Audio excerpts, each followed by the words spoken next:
So, if you are new into the real estate investment business, I'm sure you must have a question that whether you should fix and flip the property or you should consider the long-term rental. The choice between a rental properties and a fix and flip properties depend on various factors. Rental properties offer the potential for a long-term cash flow and a wealth accumulation through rental income and property appreciation. Fix and flip property involve purchasing distressed properties, renovating them, and selling them for a profit. This strategy typically requires a shorter investment period of timing but involves more active involvement and a higher risk. Consider your investment goals, available time and resources, market condition, and personal preferences to determine which strategy align better with your objectives.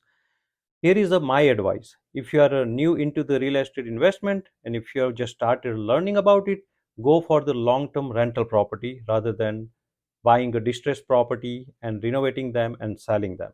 I think it's easy to buy a rental property and start collecting rent and start learning about the rental property and accumulate the experience, and maybe after some time you can try for the fix and flip strategy as well.